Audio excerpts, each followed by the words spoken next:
One of the techniques that I use to change is having an out-of-body experience. The first time that I smoked some weed, some good weed, chronic, I had an out-of-body experience. Like I was watching myself do the things that I was doing. That out-of-body experience is what drew me to continue to ingest, inhale, inject. I wanted to know what that felt like again. Because I seemed to have more control. I seemed to have more opportunity. I seemed to have more trust in myself when I could view myself outside of my own body. The way I got there, unfortunately, was through the median or through using drugs, through over drinking.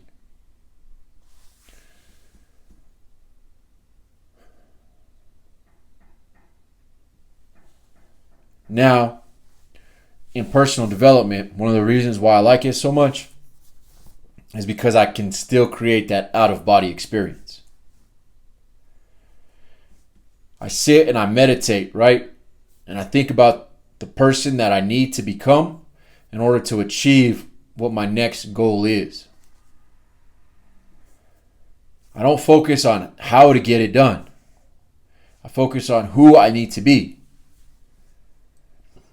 What does that individual look like? What are their characteristics? What does that individual do on a daily basis? How do they dress? How do they walk? How do they talk? How do they handle conflict? How do they handle being complimented? Being an individual who is now in the personal development realm, I get so excited when somebody talks to me about their out-of-body experience because I know that it's a beautiful place to be.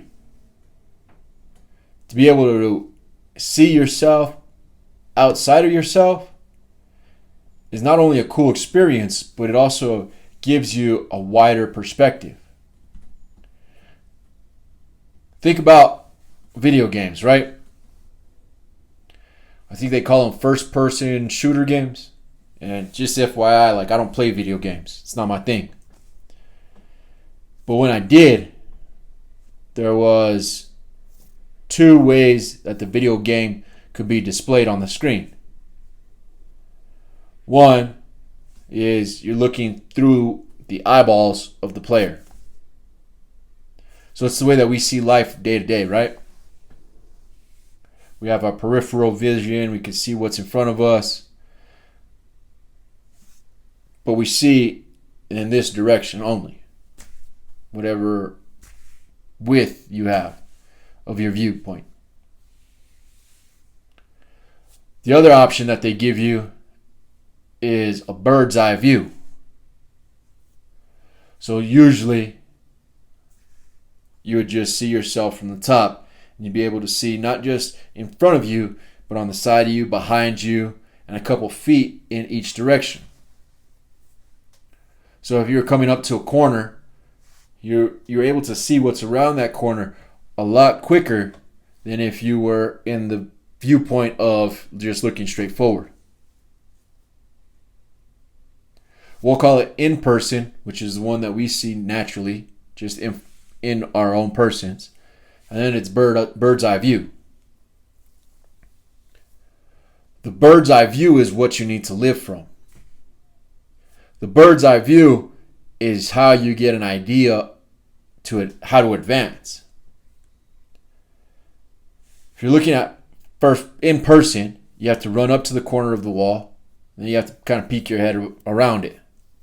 If you're looking from a third person viewpoint, bird's eye view, as soon as you get close enough to the wall, you can start to already see what's around it. See if there's a danger, if there's something you could pick up. That's how we need to look at life. From a bird's eye view, what are you doing? So that you can pick up your dangers. You can see what you're doing right. You can make the adjustment before you have to hit the corner. because you know the corner is coming and you know what's on the other side of that corner. This bird's eye view is the out-of-body experience that I had when I first started using drugs. I'm not promoting that. Vices, they don't get you anywhere. What I am promoting, though, is the concept that you can get that same perspective by participating in certain behaviors. Those behaviors are different for each individual. For me, it's sitting down and visualizing. Or it's visualizing when I'm doing something that I'm really not that fond of doing yet. For instance, when I first started doing burpees, I wasn't too fond of them. But I began to use that time to imagine the person that I was from a bird's eye view. Imagining who I was from a bird's eye view gave me the opportunity to keep going further. Not only could I see more, not only could I be more aware, but I was encouraged. I was encouraged that there was another way to get this same perspective without inhaling, ingesting, or injecting. If you want a hack, the hack that I have for you today is look at your life from the bird's eye view. Determine who you need to be to come around that corner, who you need to be to get through that stage, and then start to mold that individual. Because that individual that you're becoming will allow you to have all the things that you desire. Just wanting these things doesn't do it. Look, if you like this video, I'm going to ask you guys to do me a favor. Just send it to somebody. It's one of the most helpful things you can do. 2, you can leave a comment on what you did like, what you didn't like. And 3, you can make sure that, just do those 2 things. I don't turn my notifications on for anybody, so I'm not going to ask you to turn your notifications on for me. What I am going to tell you is that there's going to be a video out for you so that you can watch. Whenever you need some sort of lifting up, come check out this page.